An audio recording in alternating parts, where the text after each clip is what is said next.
ආයිබෝවන් අපේකම සංස්කෘතිය පිළිබඳව උනන්දුවක් දක්වන බොහෝ දිනකටම වැදගත් වන කරුණක් තමයි මම අද පැහැදිලි කරන්න බලාපොරොත්තු වෙන්නේ. මේක ඉතාමත්ම වැදගත් වෙන්නේ සිංහල හින්දු අලුත් අවුරුද්දත් සමගම.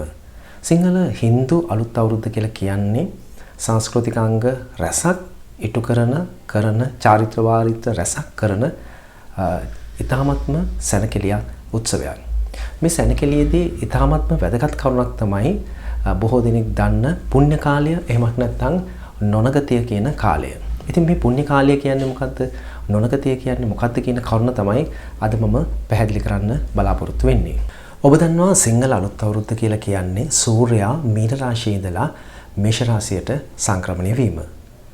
ඉතින් මෙන්න මේ සැනකෙළිය තමයි අපි සිංහල අලුත් අවුරුද්ද. එහෙම නැත්නම් මේ කාලපරාසය තමයි උත්සව සිරියෙන් අපි සමරන්නේ. ඉතින් මේ අපි කතා කරන මාතෘකාවේදී පුණ්‍ය කාලය නැත්නම් නොනගතිය කියන කොටස කියන්න ඒ වගේම තමයි මේ පූර්ණ නොනගතිය කියන කොටස කොටස් දෙකකට බෙදෙනවා. ඒක තමයි පූර්ව නොනගතිය සහ අපර නොනගතිය කියලා. පූර්ව නොනගතිය කියලා කියන්නේ සූර්යයා මීන රාශිය නැත්නම් අවසානයේට ගත කරන රාශියේ කලා අංශක 29ක් ගත කරලා කලා 15කුත් ගිහිල්ලා තමත් අන්තිම කලා 15 ගත කරන කාලපරාසය තමයි සූර්යයා මීන රාශිය ගත කරන අන්තිම කලා 15 තමයි පූර්ව නොනගතිය කියලා කියන්නේ.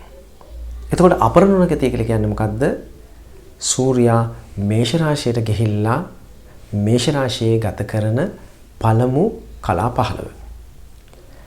මේක පැය 12කුත් මිනිත්තු 48ක් වෙනවා මේ කාලපරාසය.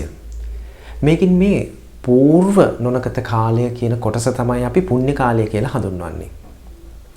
අපර නොනගත කාලය තමයි අපි නැකත් ගන්නෙ. ඒ කියන්නේ සූර්යයා මේෂ රාශියට පැමිණිලා තමන්ගේ අලුත්ම රාශියට පැමිණිලා ගත කරන පැය 6යි මිනිත්තු 24ක් කියන කාලය.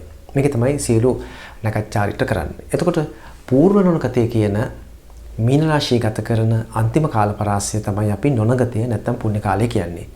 මේක කිසිදු දෙයක් අපි කරන්නේ නැහැ. සූර්යයා පැමිණිලත් නැහැ. මේෂ රාශියේ නැති අර මැද කොටසක ඉන්න කොටස. ඉතින් අපි මේකෙදී අපි කිසිදු නැකත් කොටසක් කරන්නේ නැහැ.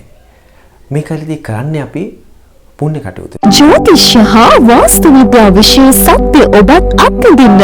විවාහ ප්‍රමාද ඇතුළු විවාහ ජීවිතයේ ගැටලු අත්අල්පනය රැකියාව සෞඛ්‍ය තොරතුරු ඔබට වැළඳෙන රෝග කල්පනා හඳුනා ගන්න. අනාගතයේ කෙසේ වේද යන්න ඔබගේ කේන්දරය තුළින් විශ්මිත පලාපල සමග දැනගන්න. නිවාස ඉදිකිරීම අතරමඟ නැවතුණාද? පදිංචිව සිටින නිවසේ දියුණුවක් නැද්ද? පවුලේ අසමගිය දරු පළදෝෂ සෞඛ්‍ය දුර්වලතා භයානක රෝග ආබාධ සහ සූනවන රෝග මේ සියල්ලටම හේතුව ඔබගේ ඉඩමෙත් නිවසෙත් ඇති වාස්තු දෝෂ විය හැක. ව්‍යාපාරයේ බිඳ වැටුණද? ව්‍යාපාර වාස්තු දෝෂ හරියට දැනගන්න. වාස්තු දෝෂ හඳුනා ගන්න. වාස්තු දෝෂ සරලව ඉවත් කරගන්න. වාස්තු විද්‍යානුකූල නිවාස සැලසුම් ඔබගේ කේන්දරයේ සහ නිවසේ ව්‍යාපාරයේ සුබ අසුබතා හඳුනාගෙන අනාගතේ ජය ගන්න නිවැරදි සහ ප්‍රබලම වත් පිළිවෙත් දැන් නවතන්න.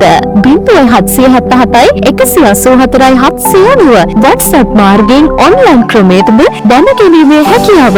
ජ්‍යොතිෂ හා වාස්තු විද්‍යා උපදේශක ජ්‍යොතිෂ හා වාස්තු විද්‍යා ලේඛක සංජීව කුමාර රංගල්ල. ඉතින් ඔබට හැකිනම් මෙන්න මේ පුණ්‍ය කාලය එහෙම නැත්නම් නොනගත කාලය තුල හැකිතාක් පුණ්‍ය කටයුතු වල යෙදෙන්න. ඔබ පන්සල් යන්න, ඒ වගේම කුසල කර්මයක යෙදෙන්න.